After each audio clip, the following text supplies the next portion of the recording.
गुरुर्ब्रह्मा गुरुर्विष्णुः गुरुर्देवो महेश्वरः गुरुसाक्षात् परं ब्रह्म तस्मै श्री गुरवे नमः।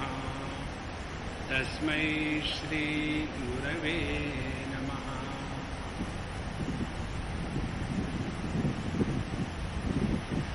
श्रीमद् भागवत के नवम स्कंध में हजारों राजाओं के नाम, उनके चरित्र, कहानियां रघुवंश में जो पैदा हुए और रादर सूर्यवंश में जो पैदा हुए और चंद्रवंश में जो पैदा हुए, उनकी बातें यहाँ हो रही हैं। और हम लोग ययाति का चरित्र देख रहे थे।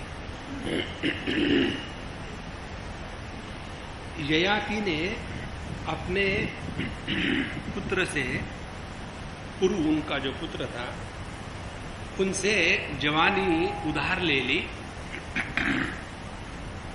और उसके बाद 1000 साल तक विषयों का भोग किया।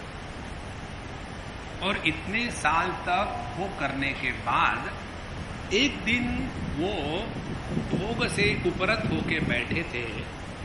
तो उस समय 19वें अध्याय का विषय है, पिछले बार हमने थोड़े बहुत लिया था। एक बार ऐसे वो उपरत होके बैठे थे तो उनको अपनी ही जीवन की जो ऊपर बात है, पोपली बात है, जिसमें कोई दम नहीं है, अपना जो अधपतन है, इसके ऊपर उनकी दृष्टि गई। अब यहाँ हम लोगों ने विचार किया है, थोड़ा करेंगे। और एक बार एक सज्जन ने हमको कहा कि स्वामी जी, मैंने पहले बहुत ट्राई किया लोगों के कहने से सिगरेट छोड़ने का, लेकिन मेरी मन में बिल्कुल इच्छा नहीं थी। सिगरेट क्यों छोड़ूं? I enjoy it, so I smoke. तो बोले एक दिन ऐसा हो गया, ऐसे ही मैं सिगरेट का पैकेट हाथ में था, मेरे लड़के को बोला जाके सिगरेट ले आओ। तो सिगरेट जब वो ले आया और हाथ में मेरे पैकेट है, तो दिमाग में विचार आया कि ये मैं कब तक करते रहूंगा ऐसा, इसमें से निकलता क्या है? क्या मैं इसकी सेवा नहीं रह सकता? बोले ये विचार स्वयं होकर के मेरे मन में आया। उसके बाद उसी समय मैंने वो सिगरेट का पैकेट और माचिस वहीं कूड़े में फेंक दी। और उसके बाद फिर अभी सिगरेट की ना इच्छा होती है, ना मैं सिगरेट पीता हूं। अब देख लेना, कितने भी हम भोग करें, भोग के द्वारा कभी भी तृप्ति नहीं होती। भोगान भुक्ता वयमेव भुक्ता। हम भोगों को नहीं भोग रहे, भोग हमको भोग रहे हैं। इस प्रकार से राजा ययाति ने 1000 साल तक उधारी जवानी लेकर के खूब भोग किए। अब ये जवानी का उधार लेना माने क्या? ध्यान से सुनो। जवानी का उधार लेना माने अपने स्थूल देह के साथ तादात्म्य करके विषयों के साथ भोग की कामना रखना। फिर चाहे हम ये बात भगवान की पूजा करके मांगे भगवान से, भगवान हमारे शरीर को ठीक रखना ताकि भोग भुगत सके। हम अच्छे अच्छे पुण्य कर्म करें ताकि हम स्वर्ग में जाए, और स्वर्ग में जाकर के क्या वहां राम राम करेंगे? हाँ, स्वर्ग में जाने के बाद आदमी भोग करता है, राम राम नहीं करता। माने ययाति ने जो चीज मांगी थी, ये चाहे हम किसी से उधार मांगे, चाहे योगाभ्यास करके प्राप्त करें, चाहे कायाकल्प करके करें। एक जो बड़े संत हो गए चांगदेव महाराज, उन्होंने 1400 साल अपने देह को जवान रखा था। तो जितना भी स्थूल देह के साथ हमारा तादात्म्य है, ये हमको भोग में ही लगाएगा, ये कहने का तात्पर्य है। तो इन कहानियों से यदि हम तत्व को समझेंगे तो ये कहानियां हमको मदद में आएगी। और केवल ये तिरस्कार करेंगे, ये कहानियां असंभव है। 1000 साल तक कोई कैसा रह सकता है? क्योंकि हमको बड़ा मुश्किल से 100 साल जिंदा रहना मुश्किल है, लेकिन भूल जाते हैं कि ये बहुत पहले की बात है उस समय में व्यक्तियों का जीवन काफी लंबा रहता था। तो उन्होंने जब अपने ही ऐसे निम्न तरह के जीवन को स्वयं ने देखा, तब उनको एकदम होगा मन में कि बहुत हो गया। उसके बाद उन्होंने अपने पत्नी को उस बकरे की कहानी बताई और उसके माध्यम से उन्होंने अपनी ही कहानी बताई, पिछले बार हम लोगों ने सुनी थी। और उस कहानी के पश्चात उन्होंने सिद्धांत प्रतिपादित किया। सिद्धांत क्या था? यत् पृथिव्याम व्रीह्यम हिरण्यम पशव स्त्रियः न दुह्यन्ति मन प्रीतिम पुंसः काम हतस्यते। मनुष्य जीवन में जितने भी भोग ले, फिर भी उसके द्वारा ये जगत के भोग उसको कभी शांति नहीं दे सकती है और वो उसके द्वारा बूढ़ा ही हो जाएगा। लेकिन विषय के भोग से भोग वासना समाप्त नहीं होती। इसीलिए न जातु कामः कामानाम उपभोगे न शाम्यति हविषा कृष्ण वर्तमेव भुज एवाभिवर्तते। जिस प्रकार से अग्नि में आहुति डालने के बाद वो और भड़कती है, शांत नहीं होती, उसी प्रकार से भोगों को भोगने के बाद वो शांत नहीं होते और भड़क ही जाते हैं। इसीलिए यदा न कुरुते भावम सर्वभूतेषु अमंगलम समदृष्टे तदा पुंसः सर्वा सुखमया दिशः। इसलिए जब हमारे अंतःकरण में सबके प्रति समत्व की सिद्धि हो जाती है, तो भोग रोग योग इन सब से उठ करके हम अपने स्वरूप में स्थित हो जाते हैं। और यही अपने जीवन का मूल प्रयोजन है। ये होने के बाद यहाँ 16वें श्लोक में ये इस विचार का तात्पर्य बताते हैं। या दुस्त्यजा दुर्मतिभिः जीर्यतो या न जीर्यते ताम तृष्णाम दुख निवहाम शर्म कामो द्रुतम त्यजेत। इसलिए जो व्यक्ति अपने दुखों का उद्गम स्थान जो तृष्णा है, जो भोग वासना है, उसको वो त्याग कर दे। और नहीं तो प्रत्येक तृष्णा रोज के रोज नई नई बढ़ती रहती है। तो जो इस भोग वासना से अपने को बचाना चाहता है, उसने तुरंत इस तृष्णा का त्याग कर देना चाहिए। अब ये जो भोग वासना कहाँ तक हमारा अधपतन कर सकती है? देखो, शास्त्रों के विचार है, इसमें गांभीर्य है, सूक्ष्मता है। कहाँ तक हमारी ये भोग वासना हमारा अधपतन कर सकती है? एक तो हमने ययाति के जीवन में स्वयं को देखा कि उसने अपने पुत्र से जवानी मांग करके भोग भोगता रहा। अब यहाँ वो स्वयं कहते हैं मात्रा स्वस्रा दोहित्रा वा ना विविक्ता सनो भवेन बलवान इंद्रिय ग्रामो विद्वांसम अपि कर्षति। व्यक्ति किसी भी स्त्री, फिर चाहे वो माँ हो, बहन हो, कोई भी हो, उनके साथ एकांत में इकट्ठे होकर के ना बैठे, क्योंकि कितनी भी समझ हो व्यक्ति में, पता नहीं कब हमारा मन हमको भोग वासना में लिप्त कर लेगा। और इसलिए यह अपने आप को बचाने का तरीका है। जहां जहां अपने मन में ये विचार आएगा कहीं हम फंस तो नहीं रहे, कहीं खाने की चीज, कपड़ों की, वस्तु के संग्रह की चीज, वहां से तुरंत हट जाओ। अन्यथा हम वस्तुओं का संग्रह इसी प्रकार से करते हैं।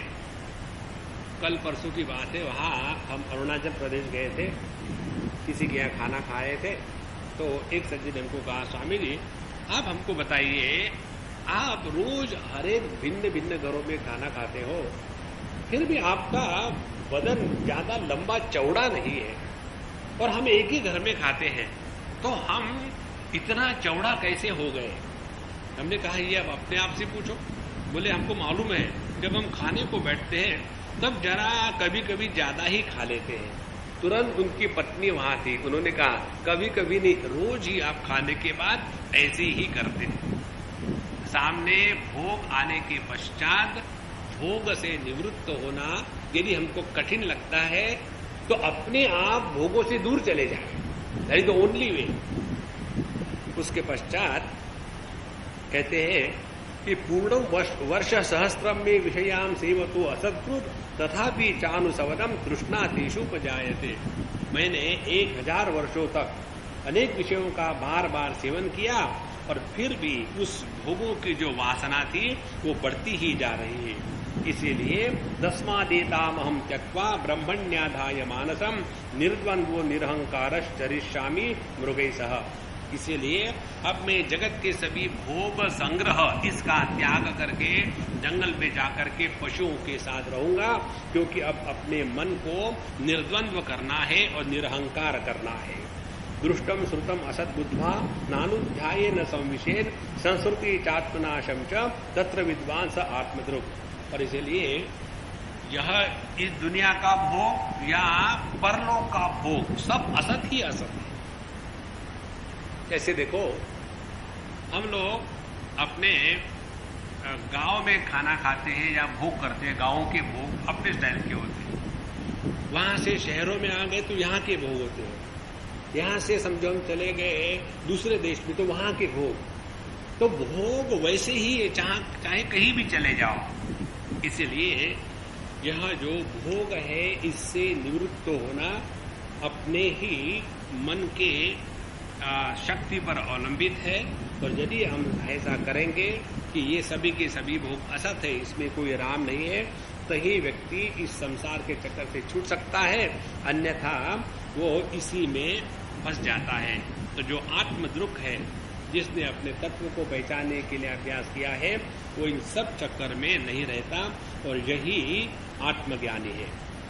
और इतना होने के बाद फिर कथा आती है, इत्युक्त्वा नाहुषो जायाम तदीयम पुरवे वयहाम दत्वाम स्वाम जरसम तस्मात् आदते विगतस्पृहा।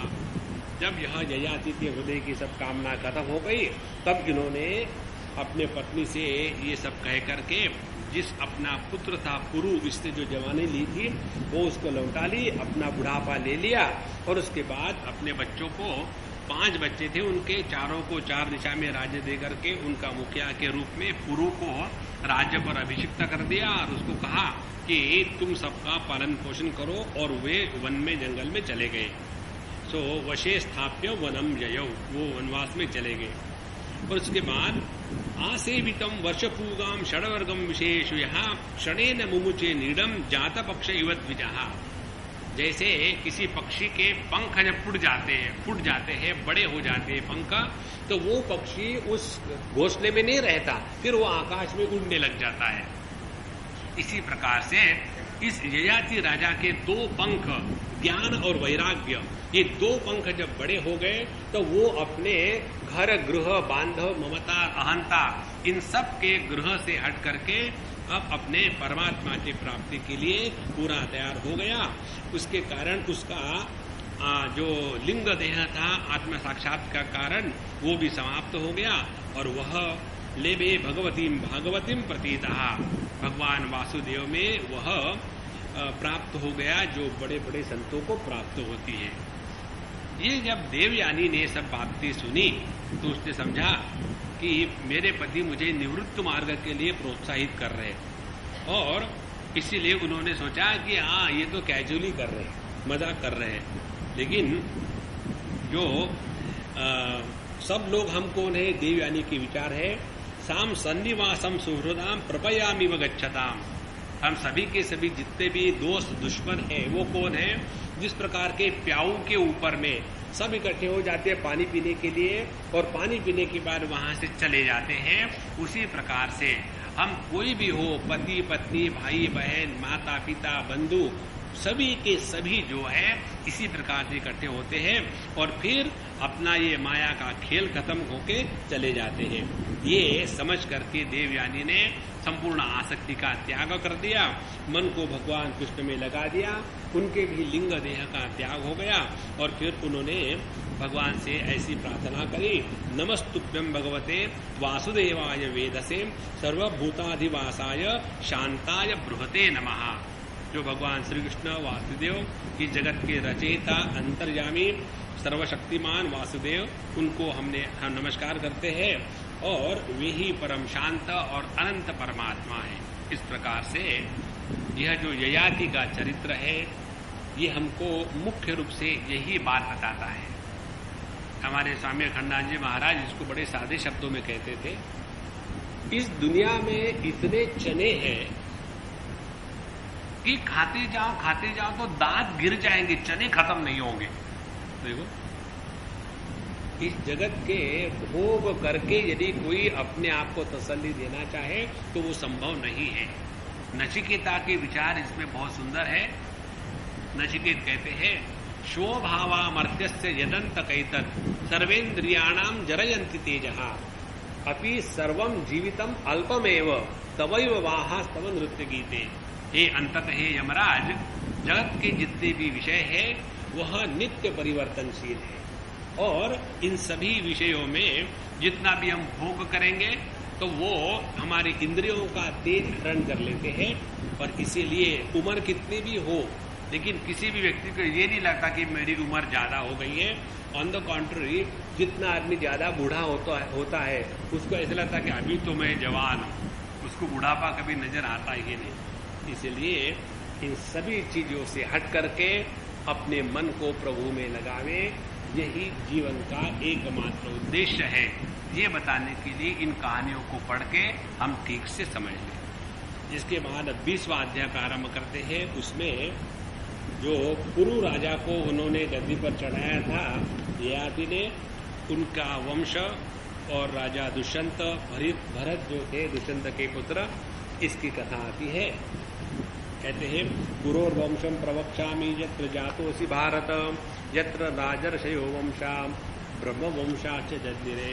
हे परीक्षित, मैं तुमको पुरु का वंश बताता हूँ क्योंकि तुम्हारा भी जन्म इसी वंश में हुआ था और इसी वंश में बहुत राजर्षि और ब्रह्मर्षि भी हुए हैं।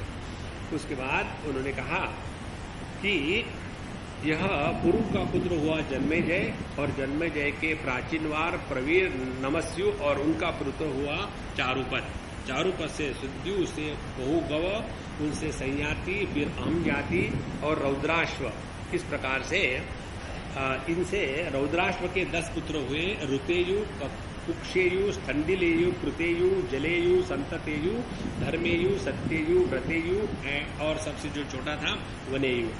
इस प्रकार से ऋतेयु का पुत्र हुआ रंतिभार और रंतिभार के 3 पुत्र हो गए, सुमति, ध्रुव और अप्रतिरथ। और अप्रतिरथ के पुत्र का नाम था कण्व और इनका मेधातिथि पुत्र हुआ।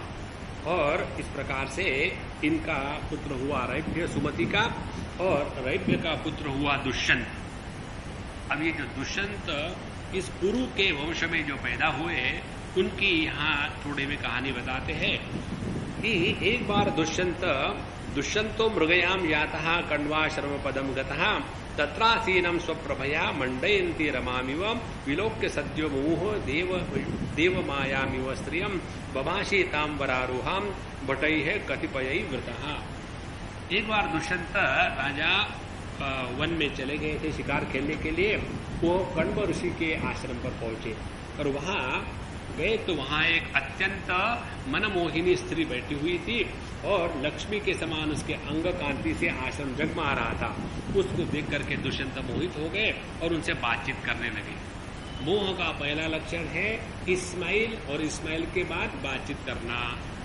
उसके बाद उन्होंने उनको देखा तो बड़ा अच्छा लगा और फिर कहा कि फिर उनके मन में काम वासना जागृत हो गई और इसलिए उन्होंने कहा कि का त्वं कमलपत्राक्षी कस्यासि हृदयंगमे किं वा चिकीर्षितं तत्र भवत्या निर्जनं वने त्यक्तं राजन्यतनयां वेद्यहं त्वां सुवेद्यसे नहि चेतः कौरवाणाम अधर्मे रमते क्वचित्।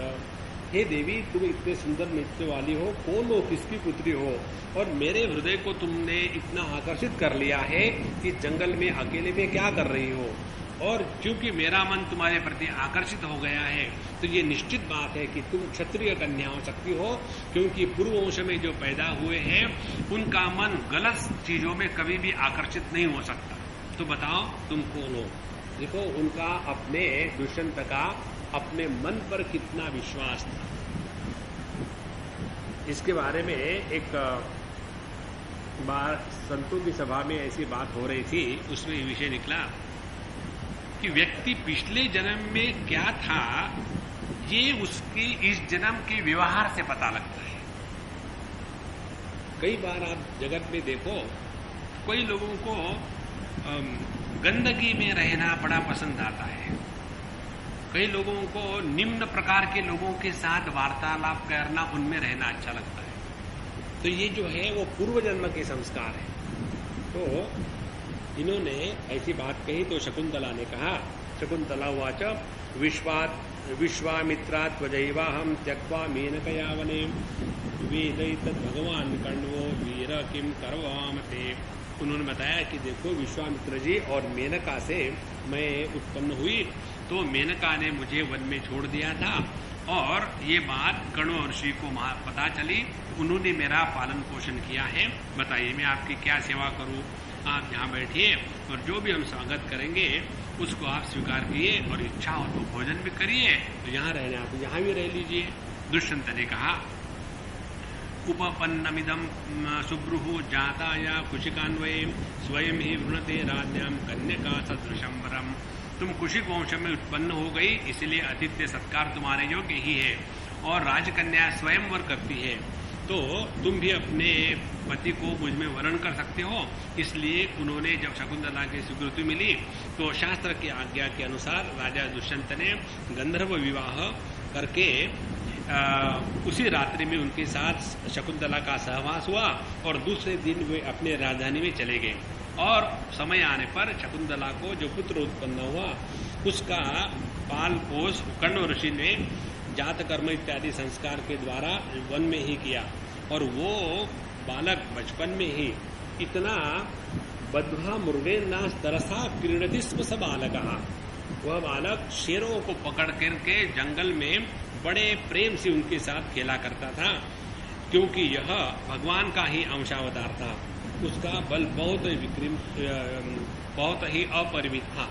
उसको लेकर शकुंतला जब दुष्यंत राजा के पास गई, यदा न जुग्रहे राजा भार्या पुत्रा वनिन्दितौ शृण्वतां सर्वभूतानां के वागाहाश शरीरिणी। जब दुष्यंत ने शकुंतला को स्वीकार करना इनकार कर दिया, तब उनको आकाशवाणी सुनने को मिली कि माता भस्त्रा पितु पुत्रो येन जातस्य एव सः भरस्व पुत्रम दुष्यंत मावमस्थाम शकुंतलाम।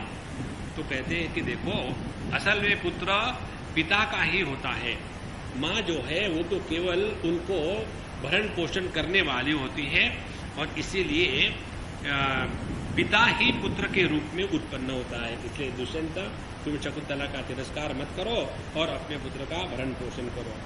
ये पुत्र जो वो है जो पिता को नरक से बचाने वाला है, इसीलिए ये जो गर्भ है तुमने ही शकुंतला के पेट में स्थापित किया था, इसीलिए तुम ही इसके पुत्र हो। तो ये बात जब हो गई तो उसके पश्चात कुछ समय के बाद दुष्यंत की मृत्यु हो गई। तो यही जो बालक था यही चक्रवर्ती सम्राट हुआ और उसका अंश का भगवान के अंश से जन्म होने के कारण उसकी पृथ्वी भर बहुत महिमा जलती रही और उसने अनेक प्रकार के यज्ञ किए। उसका नाम भरत था और उसके बाद उसने हजारों यज्ञ किए और उसके द्वारा अनेक देवता भगवान इत्यादि को उन्होंने प्रसन्न कर लिया और फिर माया पर विजय प्राप्त करके श्रीहरि को उन्होंने प्राप्त किया। उसके बाद उन्होंने दिग्विजय के समय किरात हूण यवन अंध्र कंक खश शक म्लेच्छ इत्यादि ब्राह्मण द्रोही राजाओं को मार डाला। तो ये सभी के सभी दक्षिण भारत में आते हैं। किरात हूण यवन अंध्र कंक ये वनवास में रहने वाली भिन्न भिन्न ट्राइबल जातियां हैं और ये सभी का सभी ब्राह्मणों का दोष करते थे, तो उनको उन्होंने मार दिया था। और इतना सब कुछ करने के बाद उन्होंने भी हजारों वर्ष तक राज्य किया। उन्होंने 27,000 वर्ष तक राज्य किया। देखो ययाति ने 1,000 वर्ष भोग किया था, इन्होंने 27,000 वर्ष तक राज्य किया। और इतना करने के बाद व्हाट इज नेक्स्ट? देखो तत्व को समझो। चाहे हम 25 साल जिंदा रहे, चाहे हम 50 साल जिंदा रहे, चाहे 80 साल जिंदा रहे, चाहे 100 साल जिंदा रहे, हम लोग तो इतना ही सोच सकते हैं ना। हम अभी वाराणसी गए थे तो वहां एक महात्मा को मिले, बड़े दिव्य महात्मा, पंजाबी देह उनका। तो हम गए, नमस्कार किए उनको। उनकी उम्र 100 से ज्यादा, 100+। तो उनको जब हमने नमस्कार किया, उन्होंने कहा 200 साल जियो, 200 साल जियो, 200 साल जियो। ये क्या आशीर्वाद है, 200 साल जियो? नॉर्मली कहते हैं कि 100 साल जियो। तो मैंने उनको पूछा, ये ऐसा क्या आशीर्वाद दिया, 200 साल जियो? बोले स्वामी जी ये 100 से ऊपर है, इसीलिए सबको यही आशीर्वाद देते हैं, 200 साल जियो। तो चाहे आप 50-60 साल जियो या 200 साल जियो, मतलब यही है कि एक दिन आपको जाना है। तो ययाति 1000 साल, उनका पुत्र भरत 27,000 साल उन्होंने एक छत्र शासन किया। देखो ऐसे नहीं कि 5 साल के बाद गवर्नमेंट टूटती है, फिर अपना सब कबाड़ा हो गया, कुछ भी नहीं। इतना होने के बाद उनका यही निर्णय हुआ कि जितना भी ऐश्वर्य, सार्वभौम संपत्ति, अखंड शासन, ये सब कुछ है, लेकिन इससे कोई मतलब नहीं। ये सब मिथ्या प्रत्यय है, इससे आज तक किसी को कृतकृत्यता प्राप्त नहीं। इसीलिए वो संसार से मृषेति उपर राम, इसलिए उसको मृषा मिथ्या स्वीकार करके उदासीन हो गए। उसके बाद विदर्भराज की कन्याएं ये सम्राट भरत की पत्नियां थी और वे उन सबका बड़ा आदर करते थे। जहां भी बड़ी बड़ी विचित्र बातें हैं। तो एक बार भरत ने कहा कि देखो तुम मेरी पत्नियां तो हो, लेकिन तुम्हारे जो पुत्र बच्चे हैं वो मेरे अनुरूप नहीं है, उसमें तुम्हारा अंश ज्यादा आ गया। जो एक कहानी आती है ना, कोई शायद बहुत बड़ी एक्ट्रेस थी और शायद बर्नार्ड शॉ थे, वो बड़ी सुंदर थी और बर्नार्ड शॉ बड़े इंटेलिजेंट। उनके पास पहुंच गई और उनको कहा कि देखो हम लोग शादी करेंगे तो मेरे जैसा सुंदर और तुम्हारे जैसा बुद्धिमान पुत्र निर्माण होगा। बोले ये कल्पना तो ठीक है, लेकिन उल्टा हो गया तो एवरी पॉसिबिलिटी, मेरे जैसा सुंदर और तुम्हारे जैसा बुद्धिमान हो गया तो कबाड़ा। तो यहां उन्होंने कहा कि तुम्हारे बच्चे तो है, लेकिन उनमें तुम्हारे गुण ज्यादा है और मेरे अनुसार नहीं है, इसीलिए उन्होंने अपने बच्चों को ही मार डाला। उसके बाद जब उनके भरत का वंश जब नष्ट होने लगा तो उन्होंने मरुत्स्तो नाम का यज्ञ किया और भरत को भरद्वाज नाम का पुत्र दिया। और ये भरद्वाज का जो प्रसंग है उत्पत्ति का, ये भी बड़ा विचित्र है। हम आपको ये सभी प्रसंग विस्तार से इसलिए सुनाते हैं कि जनरल भागवत की जब कथा होती है ना, जिसको उत्सव रूप की भागवत कथा कहते हैं, उसमें 7 दिन में उत्सव करना है, मजे करने हैं, भगवान के नाम में मस्त होना है। वो एक भागवत कथा का प्रसंग चलता है, क्योंकि इसमें अभी 18,000 श्लोक के करीब है। अब इसको 7 दिन में केवल पाठ करे, मूल पाठ, अच्छे पंडित, तो भी 7 दिन में रोज 8-8 घंटे बैठेंगे तो भी पूरा नहीं हो सकता। अब इसका विस्तार से बताना कैसे संभव है। इसीलिए हम लोगों को यहाँ तो कोई ऐसा है नहीं, जैसे शौनक आदि ऋषियों का और सूत जी कर रहे थे, 1000 साल का यज्ञ था, उसी प्रकार से हम लोगों का संसार चल रहा है। और जब टाइम मिलता है तब आकर के हम लोग इसकी कथा करते हैं। तो हमारा जो ये सत्र चल रहा है, ये शौनक आदि ऋषि आप लोग हैं और जो अंत्यज सूत है वो हम यहाँ बैठे हुए हैं। तो आप सभी ब्राह्मणों को प्रणाम करके मैं आगे बढ़ूं, क्योंकि कर्मकांड में आप व्यस्त हैं। आप सभी के सभी अपने अपने घर गृहस्थी को चला रहे हैं और उसमें से भी समय निकाल करके भगवत कथा में आते हैं। यही प्रसंग शौनक आदि के जीवन में था। और फिर जैसे उन्होंने कहा था शुक जी से कि भगवान, हम ये अग्नि में आहुति डाल करके धुएं के कारण हमारे नाक आंख लाल लाल हो जाते, हम तंग आ गए धुएं से। उसी प्रकार से हम लोग संसार में तंग आ गए, हमारा धुआं बंबई का पोल्यूशन, उसके कारण तंग आ गए। इसीलिए आकर के यहाँ सत्संग को सुनो तो मन अच्छा पवित्र हो जाता है। तो उन्होंने अब ये भरद्वाज की कथा देखो कैसी विचित्र है।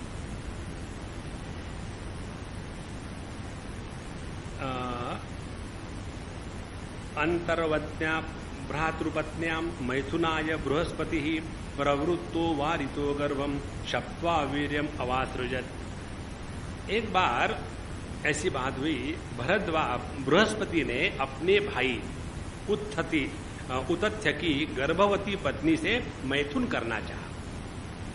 अब देखो, ये सब बातें भागवत में लिखी है।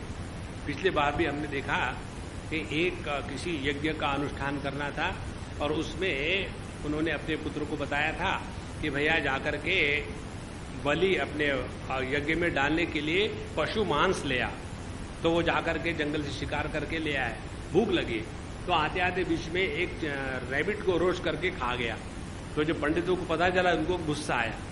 इसीलिए इन सब चीजों से पता चलता है कि शास्त्रों में जो बात जैसी हुई वैसी लिखी है, छुपाया कुछ भी नहीं। हमारा विवेक ये होना चाहिए कि उसमें से योग्य प्रकार के वस्तुओं का स्वीकार करके हम अपना भला करें। शास्त्रों की टीका करने के लिए नहीं, शास्त्र के द्वारा हम अपना भला करने के लिए अध्ययन करें। तो बृहस्पति को जब अपने भाई उतथ्य की गर्भवती पत्नी से मैथुन करना चाहा तो उस समय गर्भ में जो बालक था दीर्घतमा, उसने मना किया, किंतु बृहस्पति जी ने उसकी बात पर ध्यान नहीं दिया और उसको कहा कि जा तू अंधा हो जाएगा, और वे बलपूर्वक गर्भाधान उन्होंने कर दिया। अब उतथ्य की पत्नी ममता इस बात से डर गई कि मेरे पति मेरा त्याग न कर दे, इसलिए उसने बृहस्पति के द्वारा होने वाले लड़के का त्याग देना चाहा। उस समय देवताओं ने गर्भस्थ शिशु के नाम का निर्वचन करते हुए यह कहा कि बृहस्पति जी है, अरे मूढ़ी, ये मेरा औरस और मेरे भाई का क्षेत्रज, इस प्रकार से दोनों का पुत्र है। पुत्र माने द्वाज, दोनों का है पुत्र, द्वाज दोनों से जन्मा हुआ, इसीलिए इसका तू भरण पोषण कर, तो भर, इसीलिए उसका नाम भरद्वाज ऐसा पड़ा। इस प्रकार उन्होंने ममता, उनकी जो भाई भी थी, उससे कहा कि देखो मेरे जो यह मेरे पति का तो पुत्र है नहीं, हम ही दोनों का है, इसलिए तुम ही उसका भरण पोषण करो। इनमें वाद विवाद होने लग गया तो ये दोनों माता पिता उस बच्चे को छोड़ के चले गए और बच्चे का नाम हो गया भरद्वाज। और उसके बाद वह मरुद्गणों ने उस भरद्वाज का पालन किया और वही भरद्वाज फिर भरत का दत्तक पुत्र हुआ था। इस प्रकार से भरद्वाज गोत्र के ये पहले ऋषि इस प्रकार से पैदा हुए। इस सब से हमको क्या सीखना है? जो बात ययाति ने कही थी, किसी भी हाल में अपने आप को जहां जहां भोग कामना वासना का दुर्गंध आने लगे वहां से अपने आप को बचावे, बहुत आवश्यक है। हम एक थोड़ी सी महत्व की बात बताएंगे। अपने जीवन का लक्ष्य यदि हमारे मन में स्पष्ट हो तो व्यक्ति का दिशा भ्रमण नहीं होता, मार्ग से पतन नहीं होता। जैसे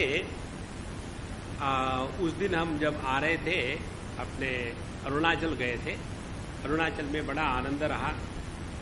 वहां पहुंचने के लिए 7 नदियों को पार करना पड़ा और हर एक नदी को बोट के द्वारा, नदी हमारी कार बोट में जाती है, बोट जाती, ऐसा बहुत कष्ट, बहुत ही डिफिकल्ट रास्ता टरेन।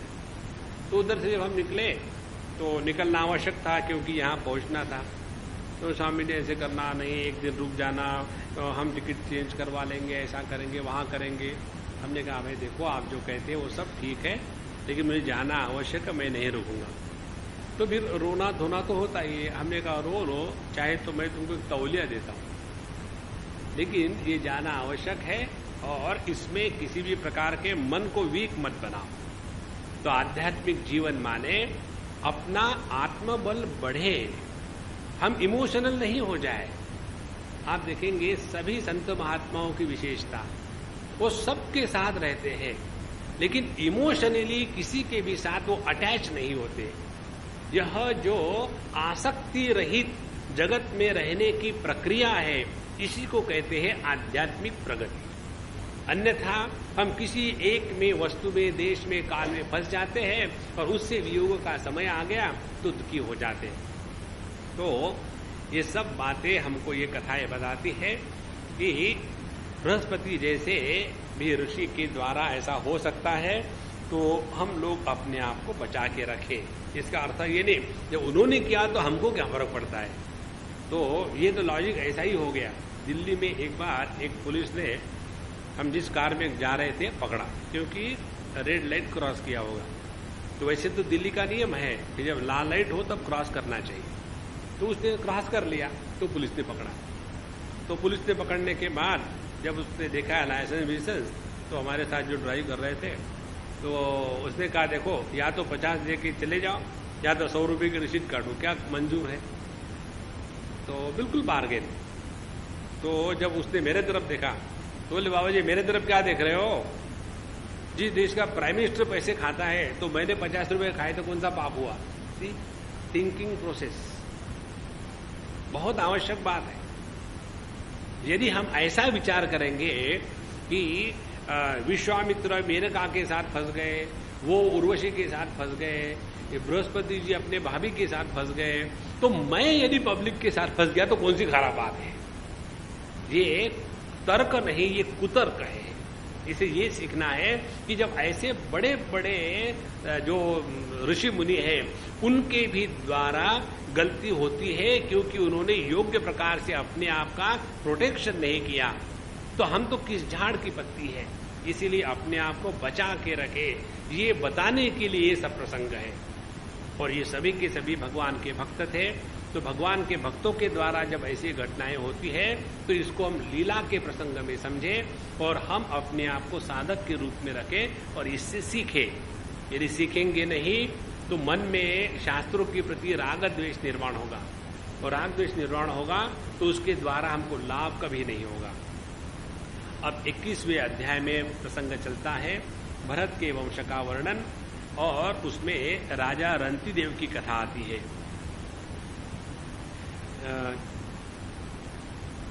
ये विथत अथवा भरद्वाज का पुत्र था मन्यु, और उसके 5 पुत्र थे, पुरुत, क्षत्र, जय, महावीर्य, नर और गर्ग।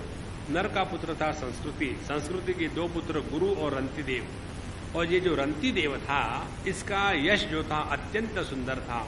गुरुश्च रंतिदेवश्च संकृते पांडुनंदन रंतिदेवस्य ही यशः इहा मूत्र च गीयते। रंतिदेव का जो यश था इस लोक में परलोक में सब जगह गाया जाता है। इसका कारण क्या है? अब ये जो रंतिदेव की जो कथा है अत्यंत अद्भुत है, हृदय को छूने वाली है। वियद्वित्तस्य ददतो लब्धम लब्धम मुमुक्षतः निष्कंचनस्य धीरस्य सकुंस कुटुंबस्य सीदतः। यह जो रंतिदेव था ये जो उनको दैववश प्राप्त होगा उसी को लेकर के अपने जीवन को चलाते थे, और ऐसा करते करते उनकी जितनी भी पूंजी थी सब घटती गई, और जो भी उनसे मिल जाता था तो वो किसी और को दे देते, क्योंकि संग्रह परिग्रह उनके पास बिल्कुल नहीं था। और फिर भी उन्होंने अपने जीवन को सुख से चलाने का प्रयत्न किया। तो उनके इस सिद्धांत के कारण बड़े दुख उनके जीवन में आते थे। एक बार तो ऐसी बात हुई कि 48 दिन तक उनको पानी तक पीने को नहीं मिला, और 49वें दिन में एक बार उनको कुछ घी, हलवा इत्यादि पानी मिला। तो उनका संकट में था परिवार, सबने सोचा इसको बांट के खाएंगे, क्योंकि सभी भूख के मारे कांप रहे थे। तो जैसे वो खीर इत्यादि जो उनको मिली थी वो बांट के खाने ही वाले थे, तो उसी समय एक ब्राह्मण के रूप में एक अतिथि आ गए और उन्होंने कहा कि अब हमको भिक्षा दीजिए। रंतिदेव का सिद्धांत ये था, तस्मै संव्यभचत सोमन आत्मद्रुत श्रद्धयान्वितः हरिम सर्वत्र संपश्चन स भुक्त्वा प्रययौ द्विजः। रंतिदेव प्रत्येक व्यक्ति में परमात्मा का दर्शन करते थे, और इसीलिए उन्होंने उस अतिथि का, ब्राह्मण का आदरपूर्वक सत्कार किया, और जो अन्न था उसमें से ब्राह्मण को भोजन खिला दिया और वो चले गए। अब जो बचा हुआ अन्न था उसने अपने में बांट करके भोजन करना चाहा। उतने में दूसरा शूद्र अतिथि वहां आ गया, और वो आने के बाद उन्होंने फिर उसमें से कुछ भाग शूद्र अतिथि को दे दिया। और जब शूद्र खा पी कर चला गया तो उसके बाद एक दूसरा शूद्र आ गया जो कुत्ते को लेकर, माने चंडाल आ गया, और उसने कहा कि देखो राजन, मैं और मेरे कुत्ते बड़े भूखे हैं, कुछ खाने को दीजिए। तो उन्होंने, रंतिदेव राजा ने आदर भाव से जो बचा था सबका सब उनको दे दिया, क्योंकि कुत्तों में और उसके मालिक में भी उन्होंने भगवान को ही स्वीकार करके नमस्कार किया। अब जल बचा था, और जब इतना जल था कि एक ही व्यक्ति पी सके, तो वो जब बांटने लगे, कुत्ते भी फिर चांडाल आया, उसने कहा कि मैं तो अत्यंत नीच हूं, लेकिन मुझे प्यास तो लगी है, इसीलिए पानी मुझे दीजिए। तो जब उन्होंने इस चांडाल की दृष्टि देखी तो उनके ऊपर करुणा निर्माण हो गई। उन्होंने कहा कि ठीक है, आप इसको ले लीजिए, और वो भी उन्होंने बड़े प्रेम से ये पानी था उसको दे दिया। उसके बाद उन्होंने हृदय में कहा, न कामयेयम गतिमीश्वरात् पराद अष्टर्ध युक्ताम पुनर्भुवम वा। ये भी श्लोक जो है भागवत का बड़ा प्रसिद्ध श्लोक है। रंतिदेव कहते हैं कि मैं भगवान से अष्ट सिद्धियों को भी नहीं चाहता हूं, मोक्ष भी नहीं चाहता हूं, मैं तो केवल एक ही बात चाहता हूं कि सभी प्राणियों के हृदय में निवास करूं। तो भगवान कहते हैं, क्या मैं क्या प्राणियों के हृदय में नहीं हूं? तुमको क्या करना है? ऑलरेडी उस हृदय में दो है, जीवात्मा और परमात्मा। तुम वहां जाके क्या करोगे? भीड़? बोले वही तो चक्कर है, आप जीवों के हृदय में रहते तो हो, लेकिन उनके दुख को आप भोगते नहीं हो, इसीलिए पूरा का पूरा जो दुख है जीव को भुगतना पड़ता है। आप वहां रह करके टुकुर टुकुर देखते हो, करते तो कुछ हो नहीं, तो तुम क्या करोगे? उन्होंने कहा कि प्रत्येक जीव के हृदय में रह करके उसके जितने दुख है वो मैं भुगतूंगा, ताकि आपको भी परेशानी, जीव को भी परेशानी नहीं। इसलिए मैं यह जो पानी इत्यादि है सभी का सभी इनको दे देता हूं। तो उन्होंने इस भूख प्यास का जो शरीर बना हुआ है, इसके प्रति जब उनका इतना वैराग्य रहा, तो धीरे धीरे उनके मन में सुख का संचार होने लगा। देखो, जिस व्यक्ति ने त्याग में सुख का अनुभव किया है, वह व्यक्ति त्याग को स्वाभाविक स्वीकार करता है। उदाहरण के लिए, हम सभी ने अपने जीवन में सुषुप्ति अवस्था में सुख का अनुभव किया है, प्रत्येक व्यक्ति ने, और इसीलिए प्रत्येक व्यक्ति सुषुप्ति अवस्था या निद्रा में प्रवेश करने के लिए तरसता है। पर निद्रा में प्रवेश करके हम करते क्या है? पहले जागृत स्वप्न, इन दो अवस्था का त्याग करते हैं। तो यह त्याग में जो आनंद है, यह रंतिदेव ने अनुभूत किया था, इसीलिए उन्होंने चांडाल को जो जल था वो दे दिया। और इस प्रकार से इति प्रभाष्य पानीयम म्रियमाण विपासया पुलकसाया अदाधीरहा निसर्ग करुणो नृपा। निसर्ग करुणा, वह स्वाभाविक करुणा से पूर्ण था, इसलिए उन्होंने उस पुलकस को, चंडाल को वो दे दिया। उनके धैर्य की कौन सीमा कर सकता है? इसलिए जब ये बात हुई तो जितने भी अतिथि वहां आए थे वो सभी के सभी भगवान ही भिन्न भिन्न रूप लेकर के आए थे। ब्रह्मा, विष्णु, महेश इत्यादि उनके सामने प्रकट हो गए।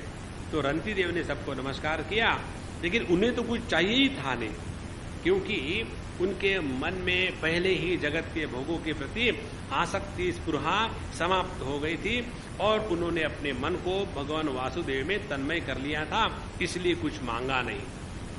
देखो, जब हम भगवान के सामने जाते हैं उस समय पता लगता है कि हमारे अंतःकरण में महात्म्य किसको है।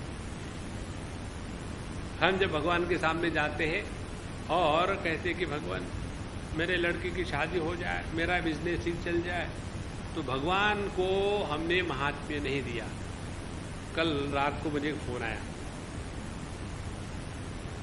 स्वामी जी पहचान लिया? हाँ ने पहचान लिया। तो कबू को हाँ, हमको तो केवल आपकी याद आती है जब हम सुख में होते हैं या दुख में होते हैं। बोला अब सुख में हो ना? बोले नहीं, दुख में। क्या हो गया?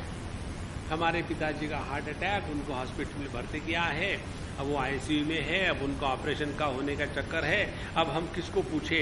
तो हमको आपकी याद आई और इसीलिए हमने आपको फोन किया। सब ठीक तो होगा? तो माने देखो, हमारे हृदय में महात्म्य किसका है? तो जब हम भगवान के सामने जाते हैं तो महात्म्य यदि जगत का रहा तो समझ लेना अभी हमको बहुत धक्के खाने हैं। भगवान के सामने जाकर के एक भी संकल्प ना उठे, क्योंकि परमात्मा से बढ़कर के जगत में और कुछ नहीं है। और संकल्प उठना ही है तो अपने मन को सभी स्पृहा, ईर्ष्या, काम, भोग इससे निवृत्त होने का ही संकल्प उठे। तो इस प्रकार से जब उनके मन में कोई इच्छा ही नहीं रही, ईश्वरालंबनम चित्तम कुर्वतो अन्य राजसः अनन्य राजसः माया गुणमयी राजन स्वप्नवत प्रत्यलीयत। तो यह जो संपूर्ण जगत है माया का बनाया हुआ, यह त्रिगुणमय जगत एकदम उनके सामने लय हो गया, नष्ट हो गया। इस प्रकार से रंती देव भी भगवान के अनन्य अभवन योगी नाम सर्वे नारायण परायणा, भगवान के अनन्य भक्त, परम भक्त बन गए। उसके बाद फिर अनेक उनके जो दूसरे पुत्र थे गर्ग और उनसे उनकी पत्नी शिनी, इनसे फिर गार्ग्य का जन्म हुआ। और उसके बाद कम से कम 25-30 राजाओं के नाम है, ज्यादा ही है। उसके बाद हम आते हैं पांचल देश में। भरम्याश्व एक उसी चंद्र वंश में राजा हो गए। उनके 5 पुत्र थे, मुद्गल, जनीश, यवीनर, बृहदिशु, काम्पिल्य और संजय। और भरम्याश्व के इन्हें 5 देशों का शासन करने में समर्थ था, इसीलिए उन्हें पंचालम, इसी से उनको पांचालम हुआ। और इन्हीं से मौद्गल्य गोत्र की उत्पत्ति हो गई। उसके बाद भरम्याश्व के भी अनेक पुत्र हुए। और उन्हीं पर एक बड़ा विचित्र यहां प्रसंग आता है। भरम्याश्व के पुत्र मुद्गल से एक ट्विन पैदा हो गया था। उसका नाम था दिवोदास और कन्या का नाम था अहल्या। अहल्या का विवाह गौतम ऋषि से हुआ था, ये हमको पता है। और गौतम के पुत्र हुए शतानंद। शतानंद का पुत्र सत्यध्रुति, जो धनुर्विद्या में अत्यंत निपुण था। सत्यध्रुति का नाम था शरद्वान। एक दिन उर्वशी को देखने से शरद्वान का वीर्य मुंज के झाड़ पर गिर पड़ा और उससे शुभ लक्षण वाले पुत्र और पुत्री का। इस प्रकार से आप देखेंगे, चाहे द्रोणाचार्य, कृपाचार्य, 5 पांडव, ये 100 कौरव, अनेक जितने भी ये दिव्य दिव्य जीवन दिखते हैं भारत में पौराणों में, इनका जन्म साधारण गति से नहीं हुआ है। ये सभी के सभी असाधारण गति से निर्माण हो गए। उसके बाद 22वें श्लोक अध्याय में आता है, जो पांचाल, कौरव और मगध देशीय राजाओं का वर्णन आता है। उसमें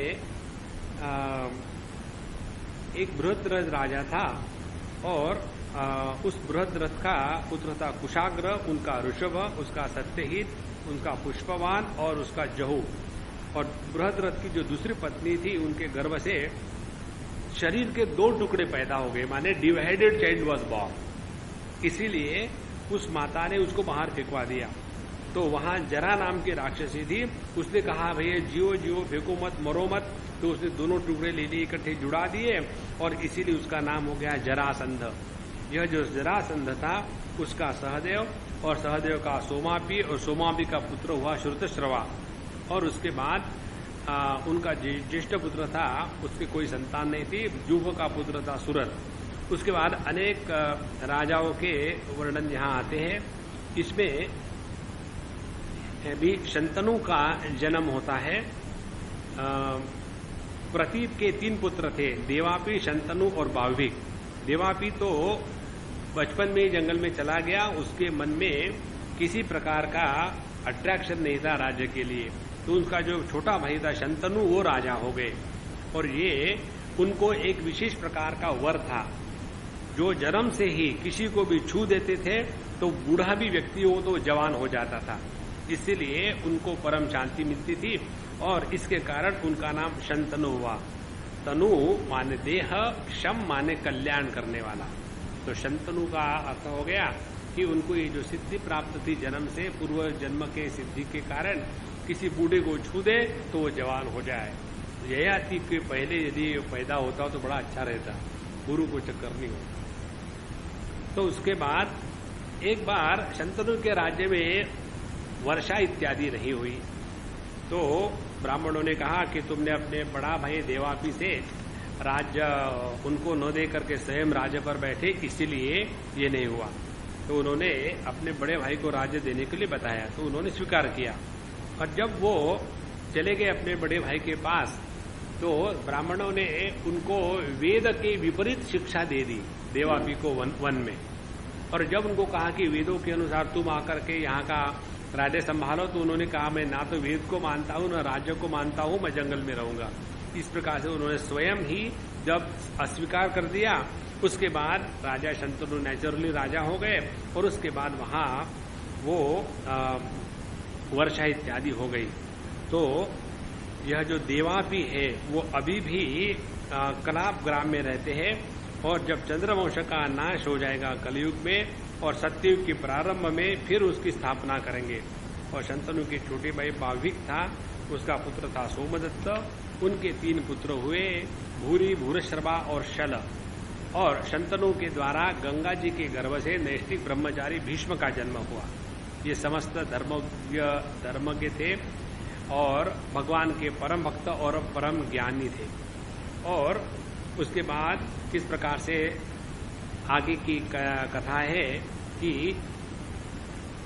वे सभी भीष्माचार्य सभी में बड़े वीर थे, वीरों के अग्रगण्य थे। तो उन्होंने अपने भगवान परशुराम को युद्ध में संतुष्ट किया था।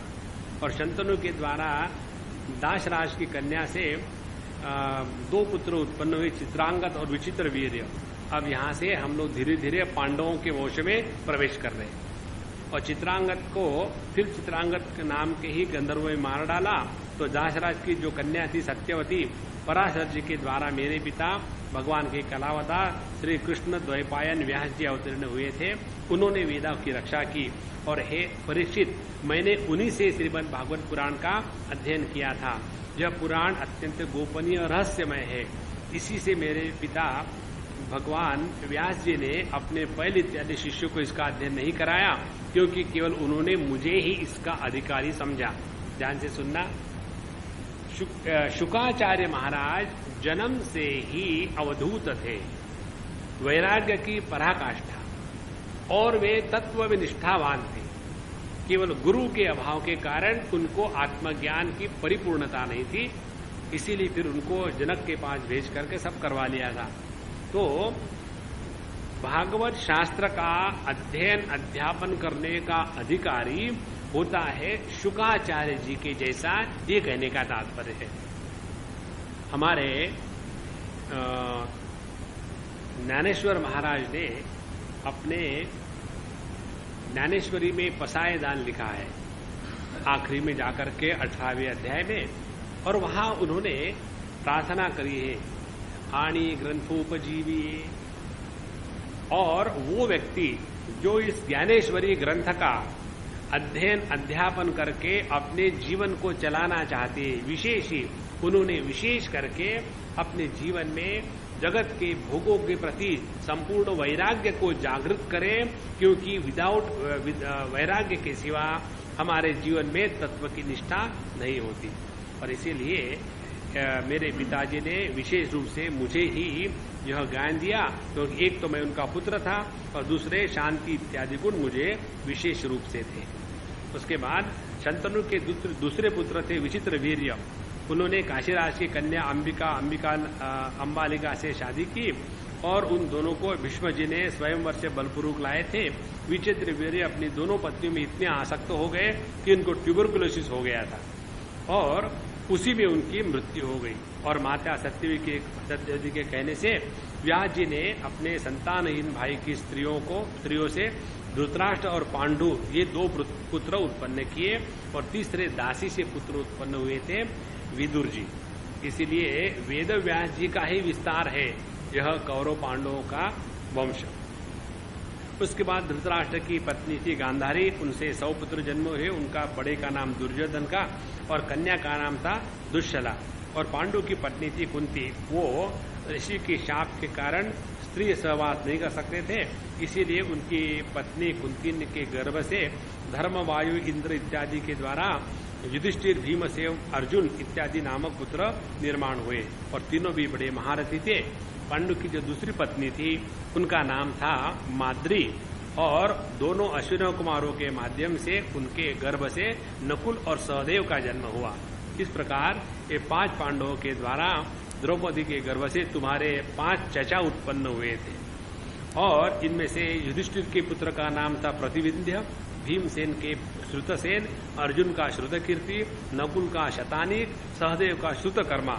इसके सिवा अब देखो कि 5 पांडवों को कितनी कितनी पत्नियां थी और कितने कितने बच्चे हो गए। उसके बाद युधिष्ठिर के पौरवी नाम की पत्नी से देवक, भीमसेन के हिडिम्बा नाम के पत्नी से घटोत्कच और काली नाम के पत्नी से सर्वगत नाम के पुत्र है। सहदेव के पर्वत कुमारी विजया से सुहोत्र और नकुल के करेणुमती से नरमित्र हुआ। अर्जुन द्वारा नागकन्या उलूपी के गर्भ से इरावान और मणिपुर नरेश की कन्या से बब्रुवाहन का जन्म हुआ था। बब्रुवाहन अपने नाना का ही पुत्र माना गया क्योंकि ये बात पहले हो चुकी थी। उसके बाद अर्जुन की सुभद्रा नाम की पत्नी से तुम्हारे पिता अभिमन्यु का जन्म हुआ और वीर अभिमन्यु ने सभी अतिरथियों को जीत लिया था।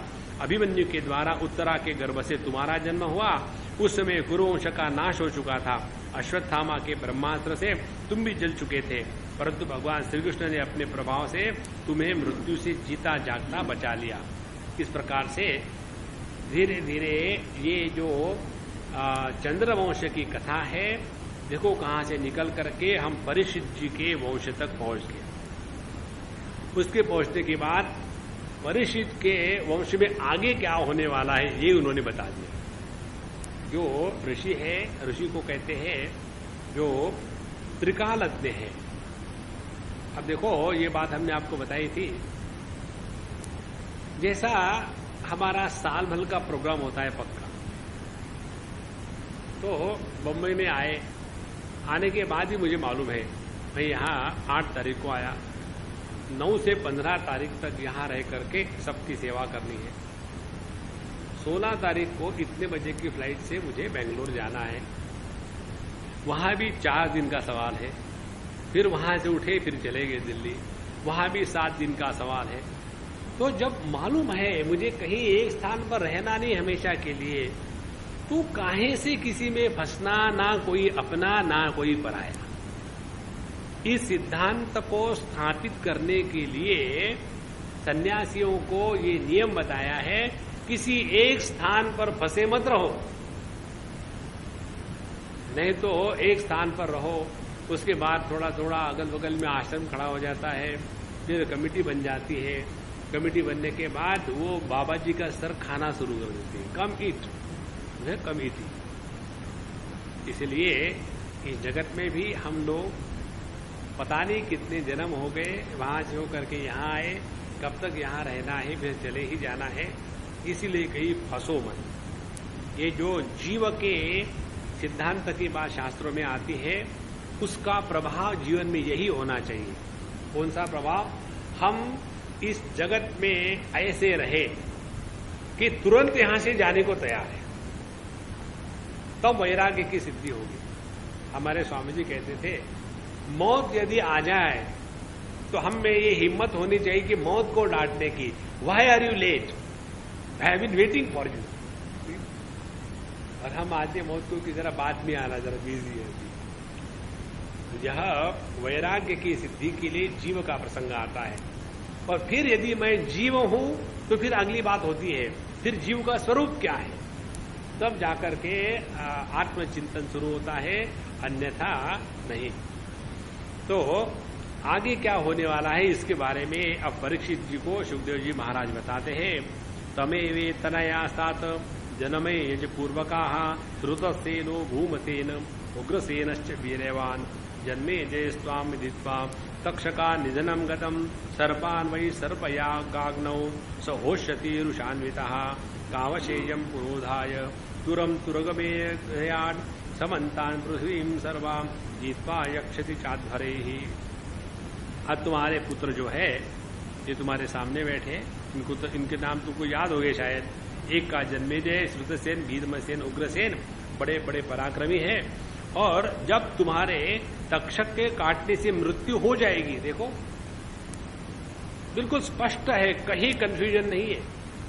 भागवत की कथा परीक्षित सुन रहे हैं, भगवान वेद व्यास के सुपुत्र सुखदेव जी के मुख से, और उनको बताया जाए तुम भागवत की कथा सुनो। फिर भी वह तक्षक आएगा, तुमको काटेगा। फिर हमको कथा सुन के क्या करना है? फिर तो हम ऐसे जगह जाएंगे जो तक्षक को ना काटे।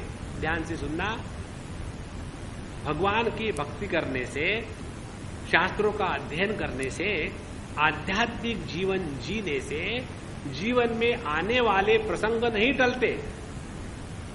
फिर क्या टलता है?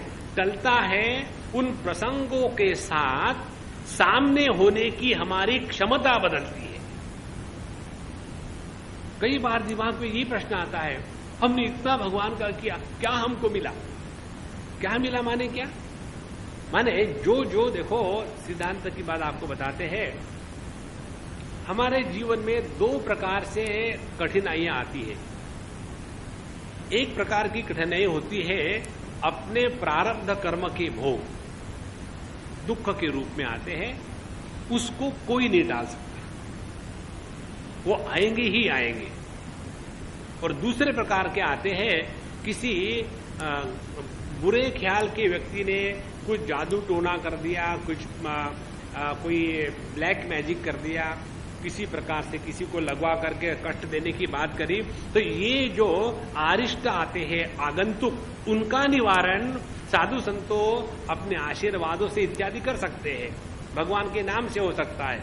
लेकिन जो हमारे प्रारब्ध में होना है उसको कोई नहीं टाल सकता। इसलिए भागवत कथा का श्रवण सुनने के बाद यदि हमारे दिमाग में ये बात आई कि तेरी भागवत कथा बेचारे ने सुनी 7 दिन तक, खाना पीना नहीं, बाथरूम जाना नहीं, पर आखिर तो सांप ने आके काट ही लिया, तो क्या मिला? माने हमने भागवत कथा को खाक समझाए, कुछ नहीं समझा। तो समझना क्या है? अपने क्षमता को हमको बढ़ाना है। और क्षमता क्या है कि जब मैं देह नहीं हूं, प्राण नहीं हूं, मन नहीं, बुद्धि नहीं, अहंकार नहीं, चित्त नहीं, उसके संस्कार नहीं, तो इनमें होने वाले विकार प्रकार, जन्म मरण, सुख दुख इत्यादि का मुझ पर कोई प्रभाव ही नहीं। यह जो सबका प्रकाशक मैं, ये मेरा स्वरूप है। इस ज्ञान को प्राप्त होने के बाद फिर चाहे शरीर को सांप आकर के काटे या कोई उसको ऐसा ही रख दे, उससे कुछ नहीं होता। इसलिए अपने स्वरूप को पहचानना, यही शास्त्रों के अध्ययन का तात्पर्य है। तो जब ये कथा पूरी हो जाएगी तो तक्षक आ जाएगा, कितना भी ट्राई करो तुमको काटेगा और तुम मरोगे। और जब ये जान जाएगा जन्मेजय, उसको बड़ा क्रोध आएगा और वो सर्प यज्ञ करेगा, उसमें सभी सर्पों का हवन करेगा। उसके बाद सारी पृथ्वी पर विजय करके भगवान की आराधना करेगा। जन्मेजय का पुत्र होगा शतानिक, और उसने कृपाचार्य से अस्त्र विद्या की शिक्षा भी प्राप्त करेगा और शौनक से आत्मज्ञान संपादन करके वो भी भगवान को, परमात्मा को प्राप्त होगा। उसके बाद शतानिक के पुत्र ऐसा करके करके आखिर में आते हैं कि इस प्रकार से मैंने तुमको ब्राह्मण क्षत्रिय दोनों के उत्पत्ति स्थान सोमवंश का वर्णन सुनाया। बड़े बड़े ऋषि इसका संस्कार करते हैं। और अब मगध देश के राजाओं का वर्णन सुनाता हूं। जरासंध के पुत्र सहदेव से मार्जारी, उससे सुश्रवा, उनसे अयुतायु, उनसे निरमित्र, इस प्रकार से पुत्र होगा। और उसके बाद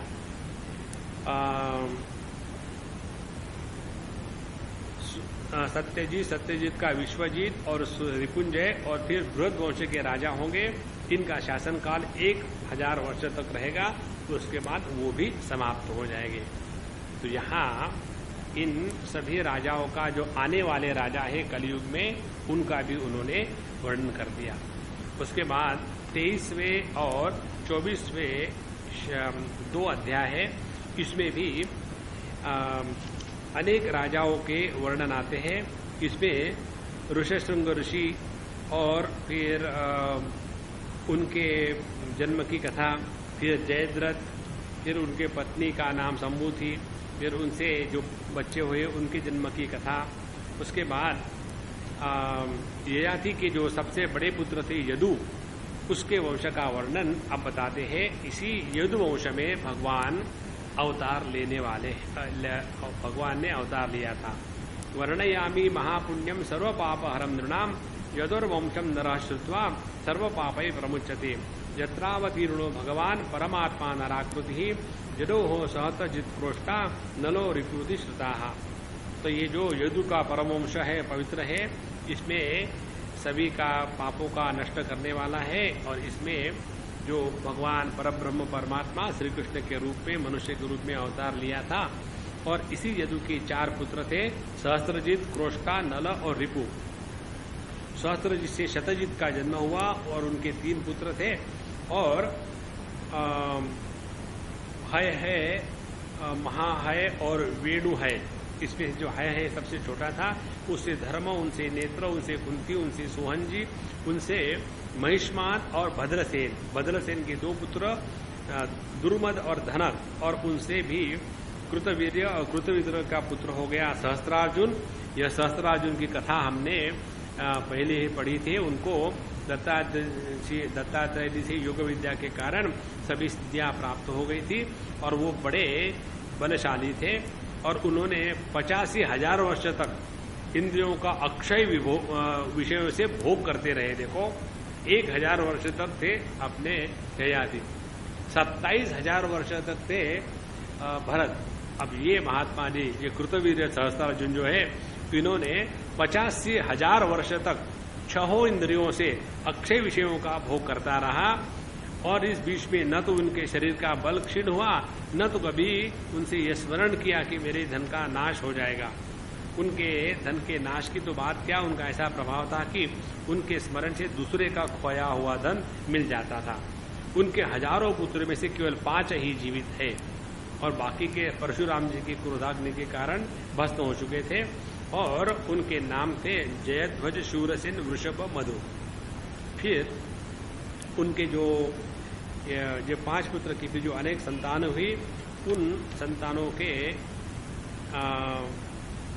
नाम बताने के बाद एक बड़ा विचित्र प्रसंग आता है कि एक कुशन का पुत्र था रुचक, और उसके 5 पुत्र हुए, पुरुजित, रुक्म, रुक्मेशु, पृथु और जामग।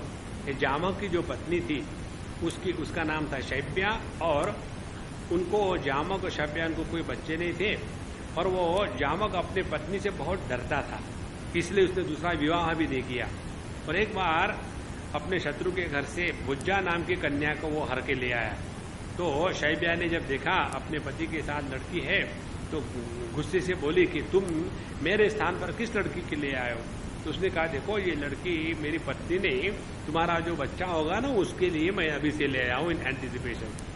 तो जब शैब्या ने कहा अच्छा अपना बच्चा होगा, तो इस प्रकार से वो पत्नी भक्त होने के कारण देवता खुश हो गए और देवता ने फिर जामक को पुत्र दिया। और फिर जामक ने उस पुत्र का इस लड़की के साथ विवाह कर दिया और इस प्रकार से बहुत ही सुंदर बालक निर्माण हुआ। उस बालक का नाम था विदर्भ। और उसके बाद विदर्भ के वंश का वर्णन आता है। इस विदर्भ के वंश में भी अनेक प्रकार के राजा इत्यादि पैदा हुए और इसमें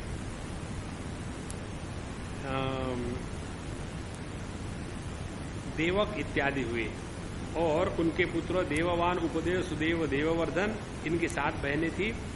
धृतदेवा, शांतिदेवा, उपदेवा, श्रीदेवा, देवरक्षिता, सहदेवा और देवकी। वसुदेव जी ने इन सब के साथ विवाह किया था। वसुदेव जी की केवल एक पत्नी नहीं थी, उनकी 6 और पत्नियां थी। और उग्रसेन के 9 लड़के थे, कंस, सुनामा, नग्रोध, कंकश, शंकु, सुहु, राष्ट्रपाल, सृष्टि और तुष्टिमान। उग्रसेन के 5 कन्याएं भी थी, कंसा, कंसवती, कंका, शूरभु और राष्ट्रपालिका। इन सब का विवाह देहवाग इत्यादि वसुदेव के जो छोटे 6 भाई थे उनसे हो गया था। फिर चित्र के पुत्र थे शूर, उनके भजमान, उनसे शिनी, स्वयंभोज और इनके भी आगे पुत्र हुए और उसके बाद उन्हीं के गर्भ से 10 पुत्र निर्माण हुए। वसुदेव, देवभाग, देवश्रवा, आनक, संजय, शमक, कंक, शमी इत्यादि। और ये सभी के सभी बड़े पुण्य थे। वसुदेव जी के जन्म के समय अपने आप आकाश में नगारे बजने लगे और इसीलिए उनका एक नाम आनंद दुंदुभी भी था और यही भगवान श्री कृष्ण के पिता हुए। वसुदेव जी की 5 बहनें भी थी, पृथा, श्रुतदेवा, श्रुतकीर्ति, श्रुतश्रवा और राजादी देवी। वसुदेव के जो पिता थे शूरसेन, उनके मित्र थे कुंती भोज, उनको कोई संतान नहीं थी, इसीलिए उन्होंने अपनी पृथा नाम की सबसे बड़ी लड़की थी उनको गोद दी थी, इसीलिए कुंती का नाम पृथा हो गया था।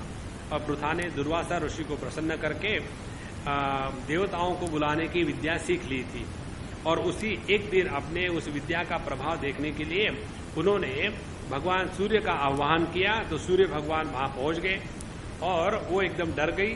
उन्होंने कहा कि भगवान मुझे क्षमा करना, मैं तो ऐसे मजाक में आपकी परीक्षा करने के लिए विद्या का प्रयोग किया। तो उन्होंने कहा कि ऐसे नहीं होता, अब मेरा आना निष्फल नहीं हो सकता, इसीलिए मैं तुमसे पुत्र उत्पन्न करना चाहता हूं, लेकिन तुम्हारा जो यौवन है वो भंग नहीं होगा और तुम जैसी की तैसी ही कुंवारी रहोगी। इसलिए भगवान सूर्य ने उनमें गर्भ स्थापित कर दिया। उसके बाद जो वो स्वर्ग चले गए, उनका जो पुत्र अत्यंत तेजस्वी शिशु उत्पन्न हुआ और लोक निंदा से डर करके उन्होंने उस पुत्र को नदी में छोड़ दिया और वही उसी पृथा का विवाह तुम्हारे परदादा पांडु से हुआ था, जो वास्तव में बड़े सच्चे वीर थे। उसके बाद आती है पृथा की छोटी बहन थी श्रुतदेवा, उनके गर्भ से दंतवक्र का जन्म हुआ। ये दंतवक्र ही पूर्व जन्म में हिरण्याक्ष था और उसके भी पहले वह कुंभकर्ण के रूप में हुआ था। इस प्रकार से जो जय विजय की कथा आती है, विष्णु भगवान के पार्षद जय विजय, इनको 3 बार जन्म लेने का शाप मिला था। 3 जन्म यही थे, रावण, उसके बाद दंतवक्र और शिशुपाल। इस प्रकार से यह दंतवक्र का जन्म हुआ। उसके बाद उनके वसुदेव जी जो भाई थे, उनके पत्नी कमसा से 2 पुत्र उत्पन्न हुए। इनके भी अनेक नाम इत्यादि है। उसके बाद यह जो वसुदेव जी थे, आनंद दुंदुभी जिनका नाम था, उनकी एक नहीं बहुत सारी पत्नियां थी। कहते हैं पौरवी, रोहिणी, भद्रा, मदिरा, रोचना, इला, देवकी प्रमुखा आसन पत्न्या आनंद दुंदुभे। आनंद दुंदुभी वसुदेव जी की पौरवी, रोहिणी, भद्रा, मदिरा, रोचना, इला, देवकी और बहुत पत्नियां थी। और रोहिणी के गर्भ से वसुदेव जी के बलराम, गद, सारण, दुर्मद, विपुल, ध्रुव, कृत इत्यादि पुत्र हुए। पौरव के गर्भ से उनको 12 पुत्र हुए, भूत, सुभ्रट, सुभद्र, भद्रवाह, दुर्मद इत्यादि। और नंद, उपनंद, कृतक ये मदिरा के गर्भ से उत्पन्न हुए। कौशल्या से एक ही उत्पन्न हुआ, उसका नाम था केशी। उसके बाद रोचना, ये कौशल्या भिन्न है, राम की मां नहीं है। उसके बाद रोचना से हस्त, हेमांगद, इला से उरुवल्क इत्यादि प्रधान यदुवंशी पुत्रों का जन्म हुआ। और फिर ध्रुतदेवा से विपृष्ट एक ही पुत्र हुआ, शांति देवा से श्रम इत्यादि, और उपश्रवा के कल्पवर्ष इत्यादि, और श्रीदेवा के वसु, हंस, सुवों इत्यादि 6 पुत्र। और देवरक्षिता के गर्भ से 9 पुत्र हुए। और उसके बाद उन्होंने वसुदेव जी ने देवकी के गर्भ से 8 पुत्र उत्पन्न किए, जिनके नाम थे कीर्तिमान, सुषेण, भद्रसेन, रुजु, संवर्धन, भद्र और शेषावतार श्री बलराम जी महाराज। और इन दोनों के अलावा उनके स्वयं भगवान तो पुत्र थे ही, उनकी एक परम सौभाग्यवती तुम्हारे जो दादी थी सुभद्रा, ये भी देवकी जी की ही कन्या थी। इसीलिए भगवान कृष्ण और सुभद्रा जी ये भाई बहन थे। और यही सुभद्रा जी फिर अर्जुन की पत्नी हो गई और उसी से फिर अभिमन्यु से उत्तरा के माध्यम से परीक्षित जी का जन्म हुआ था। इसीलिए जब जब धर्म का संसार में नाश होता है, उस समय भगवान तदा तु भगवानिशः आत्मानं सृजते हरिः यदा यदेह धर्मस्य क्षयो वृद्धिश्च पाप्मनः। जब धर्म की हानि और पापियों का नंबर बढ़ जाता है तो भगवान अपने आप को प्रकट करते हैं। न यस्य जन्मनो हेतु कर्मणो वा महीपते आत्ममाया विनेशस्य परस्य द्रष्टुरात्मनः। यह परमात्मा के जन्म का कोई कार्य कारण नहीं, वो स्वयं ही अपने माया को अलग रख करके अपने आप को प्रकट कर लेते हैं। और उस समय असुरों ने पृथ्वी पर चारों तरफ थे, बहुत बुराई फैल दी थी। उसी समय भगवान मधुसूदन बलराम जी के साथ अवतीर्ण हुए थे और उन्होंने बड़ी बड़ी सुंदर लीलाएं करी थी। और उनकी लीला का अनुभव वर्णन कोई सोच भी नहीं सकता, अनुवाद भी नहीं कर सकता। उसके बाद अनेक साधु संतों ने जो भक्त थे उन्होंने भगवान के यश का खूब वर्णन गाया है और उनका यश इतना श्रेष्ठ था कि साक्षात अमृत उनके सामने क्या होगा। इसीलिए साधु संत भगवान कृष्ण के यश की ही गाते रहते हैं और इसी के द्वारा कर्म का प्रक्षालन हो जाता है। उसके बाद सभी के सभी जितने भी अनेक राजा हुए भगवान की लीलाओं का आदर करते थे।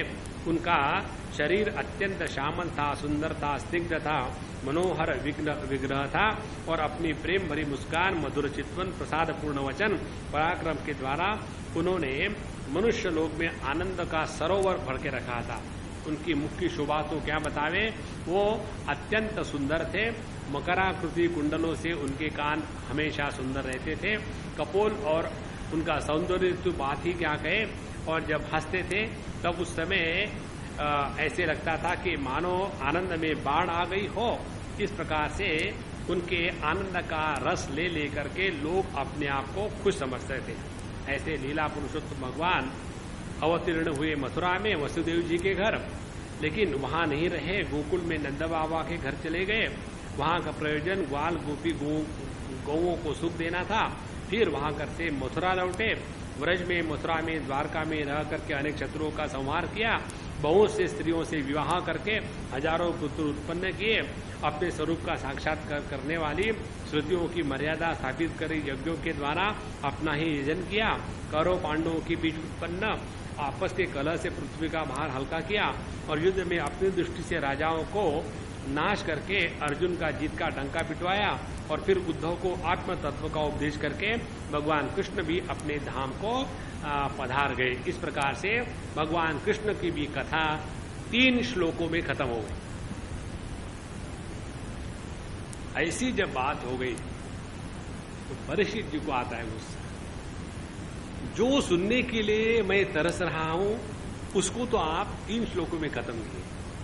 और पहले इतने राजाओं के मोश, इसका लड़का वो, इसका लड़का ये, इसने ये किया, उसने वो कहा। इसमें जो बिल्कुल इंटरेस्ट नहीं है, जिसमें इंटरेस्ट है भगवान कृष्ण का, उसका तो आपने फटाफट खत्म कर दिया। ऐसी बात नहीं बनेगी। और इस प्रकार से यहाँ 9वां स्कंद पूर्ण होता है और 10वां स्कंद शुरू हो जाता है। ये जो भगवान कृष्ण की जो लीला आती है पिछले 3-4 श्लोकों में, इसका विस्तार 10वें स्कंध के 2 भाग, पूर्वार्ध और उत्तरार्ध। उसमें 10वें स्कंद में 49 अध्याय है और बाकी के जो 41 अध्याय है वो है उत्तरार्ध में। इस प्रकार से 10वें स्कंद के 90 अध्याय है और इन 90 अध्याय में भगवान की लीला का संपूर्ण वर्णन है और बहुत ही सुंदर है। इस 10वें अध्याय को हम कल प्रारंभ करेंगे और जैसे जैसे भगवान की इच्छा होगी वो अपने लीला को हम लोगों के सामने प्रस्तुत करेंगे। अब यहाँ हम ये 9वां स्कंध समाप्त करते हैं और इसको समाप्त करने के लिए मैं भी इतना जल्दी कर रहा था क्योंकि अब भगवान का 10वां स्कंद प्रारंभ हो रहा है। अब इसको लटकाने से कोई मतलब नहीं। तो कल से हम लोग 10वां स्कंद प्रारंभ करेंगे श्रीमद् भागवत महापुराण का। अब यहाँ समाप्त करते हैं। श्री कृष्णा श्री कृष्णा श्री कृष्णा।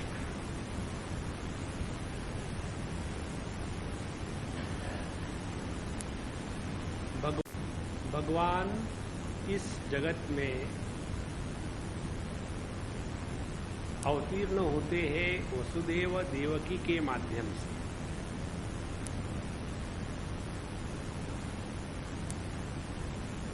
शास्त्रों के ये जो कथन है इसके 3 प्रकार से अर्थ हमको समझने हैं, आदि भौतिक, आदि दैविक और आध्यात्मिक। आदि दैविक वस्तुओं का ग्रहण होता है श्रद्धा के माध्यम से, आदि भौतिक तथ्यों का ग्रहण होता है इंद्रिय इत्यादियों के माध्यम से, और आध्यात्मिक तत्व का ग्रहण होता है अनुभूति के माध्यम से। तो यहां देवकी और वसुदेव ये अपने ही अंतःकरण में ढूंढे। वसुदेव जी का नाम था आनंद दुंदुभी।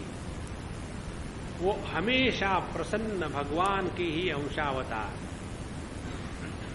जिनका अंतःकरण शुद्ध है, जिनमें जगत के किसी के भी प्रति राग द्वेष नहीं है, ऐसे शुद्ध अंतःकरण को वसुदेव कहते हैं। और ऐसे वसुदेव शुद्ध अंतःकरण में देवकी नाम की जो श्रद्धा है, देव को देने वाली देवकी, और देव हमको कहां से प्राप्त होता है? श्रद्धावान लभते ज्ञानम। तो शुद्ध अंतःकरण वसुदेव और परम श्रद्धा देवकी, इन दोनों के मिलन से अपने हृदय के जेल में भगवान का अवतार होता है, और वो वहां से चले जाएंगे, और धीरे धीरे पूर्ण भगवान कृष्ण की लीला जितनी बाहर सत्य थी उतनी ही हमारे अंतःकरण में हम अनुभूत करते हैं।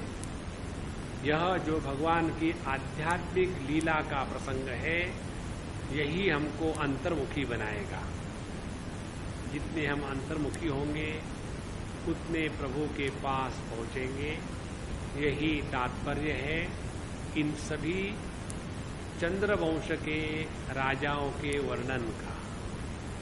प्रत्येक राजा माने हमारे हृदय की हजारों वृत्तियां, उनके बच्चे तो अनेक जन्म होने के पश्चात आज हमको प्राप्त हुए वसुदेव पुत्र के रूप में, जो है शुद्ध अंतःकरण, और उनका विवाह हुआ देवकी से, जो है परम श्रद्धा।